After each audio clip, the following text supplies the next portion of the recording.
काय करताय रेंताई? वहिनी साहेबांकडून चहाची ऑर्डर आली आहे.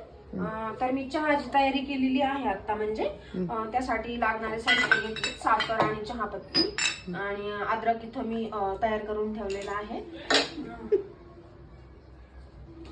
आणि तरी पण दूध तापायला ठेवलेलं आहे मी. आता मैत्रिणींनो, ऍक्च्युली चहा हा 3 व्यक्तींसाठीच बनवायचा आहे. थांबा बरं का, गॅस अचानक गेलेला आहे. आता मी गॅस पुन्हा स्लो करते बहुतेक. आणि मैत्रिणींनो, तर कसं आहे, ऍक्च्युली 3 व्यक्तींचा चहा ठेवायचा आहे, त्यामुळे आपल्याला एवढं दूध नको आहे. सॉरी, ते खाली गेलं.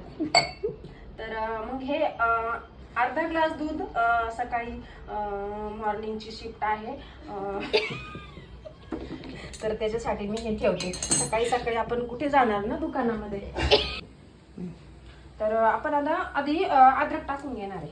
मी चहाची पद्धत सांगते तुम्हाला, काही काहींची वेगळी वेगळी पद्धत असते. तर मी आधी अद्रक टाकलंय. आणि ऍक्च्युली वहिनी साहेबांच्या याच्यात चमचा नाहीये, तर तुम्ही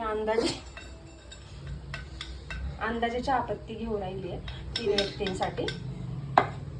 तर हे बघा, मी आता चहापत्ती टाकली. परिवाराची चहापत्ती आहे.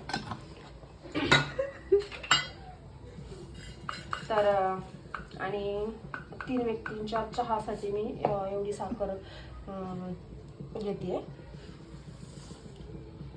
तर मंद आचेवरती आपण हा चहा 5 मिनिट उकळून देणार आहेत. चहा होईपर्यंत तोपर्यंत तयारी करून ठेवली 3 व्यक्तींच्या कपांची वगैरे, हे चहा घालण्यासाठी वगैरे. तर एक 5 मिनिटं थांबायचे, मग मी तुम्हाला चहा देणार. बाय. तर मैत्रिणींनो, आता हा चहा तयार झालेला आहे. तर मी आता चहाची वाटप करते.